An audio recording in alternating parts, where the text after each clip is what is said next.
Hello friends, welcome to my YouTube channel Free Education Centre. आज मैं MCQs biotech के solve करूंगी जो कि ARS में पूछे जा चुके हैं, ARS नेट में, जो कि which is also ARS prelims also. तो लेट्स बिगिन।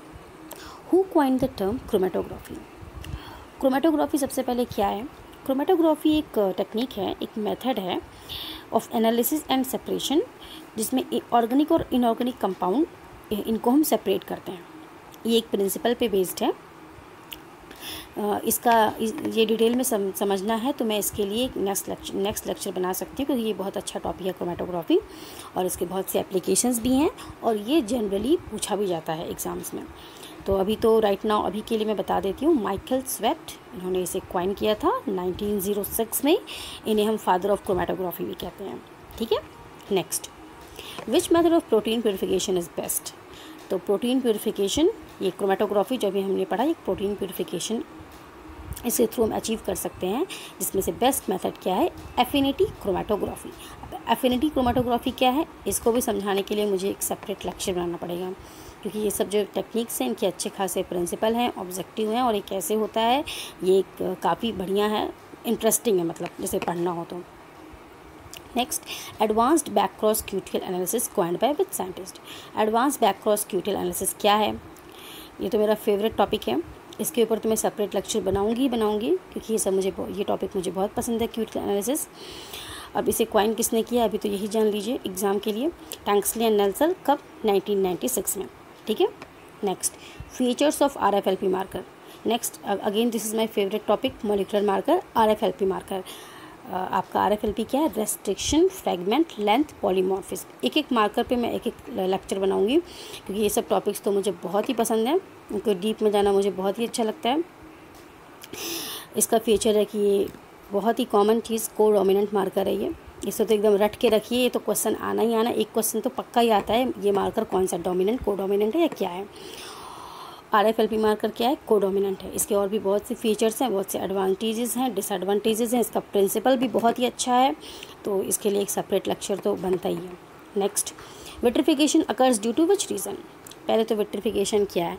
विट्रिफिकेशन क्या होता है ना, कि जब आपका जो लिक्विड मीडियम है वो रैपिडली कूल हो जा रहा है in the absence of ice crystal formation, मतलब बर्फ़ नहीं बनेगा liquid, directly it will rapidly cool at glass transition temperature.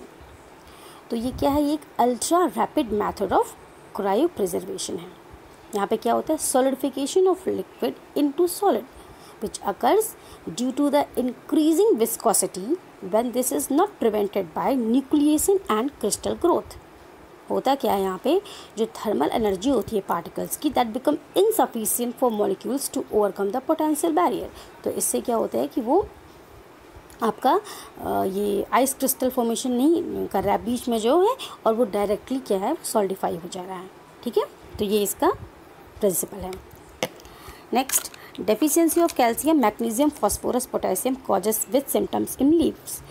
ये जनरली जो आपका calcium, magnesium, phosphorus, potassium, nitrogen, ये सब का एक जनरल जो डेफिशिएंसी सिम्टम्स है लीफ में, वो ये है कि क्लोरोसिस कॉज करते हैं ये। ठीक है, येलोइंग या ग्रीन पेलिंग, मतलब जो ग्रीन कलर है वो कम हो जाएगा, और किस पे? यंग लीव्स पे। ठीक है, electrophoresis separates nucleic acid on the basis of. Electrophoresis तो सबको ही पता है, जो भी बायोटेक का है वो तो यूज किया होगा।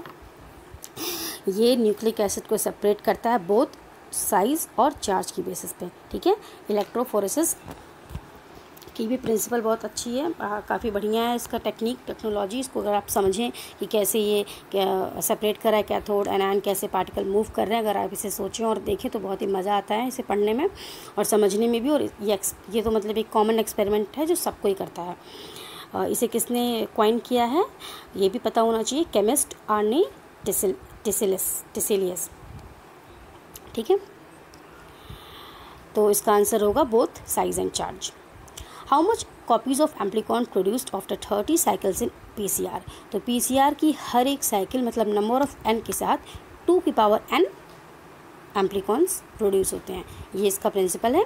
और तो अगर 30 है तो कितना होगा? 2 की power 30। If NOD is associated with enzyme, enzyme essay will be done at which absorbance. देखिए जैसे कि जो डीएनए होता है ये हम लोग कि हम इस स्पेक्ट्रोफोटोमीटर में जब हम लोग ऐसे करते हैं तो वहाँ पे एक वेवलेंथ होती है, उस वेवलेंथ पे हमें उसका एग्जैक्ट एस्टिमेशन या क्वांटिफिकेशन पता चलता है। तो अगर किसी एंजाइम के साथ NAD है तो आप किस एब्जॉर्बेंस पे, किस वेवलेंथ पे उसका हमें ऐसे करेंगे, उसका क्वांटिफिकेशन करेंगे। तो हम देखिए अब एसोसिएटेड क्या है NAD, तो NAD किस वेवलेंथ पे हम इसे ऐसे कर सकते हैं, हमें ये चीज़ हमें देखना है यहाँ पे। तो किस वेवलेंथ पे, 340 नैनोमीटर, ठीक है। तो 340 नैनोमीटर जो वेवलेंथ है उस एब्जॉर्बेंस पे ये NOD अगर किसी एंजाइम के साथ है तो इस एंजाइम का ऐसे हम कर सकते हैं। Which is the coenzyme for most of the enzyme, most of the enzyme के लिए कौन सा कोएंजाइम होता है, but obvious very universal NAD। So we'll finish this series here and we'll come up with other questions which used to be frequently asked in ARS NET examination. Thank you.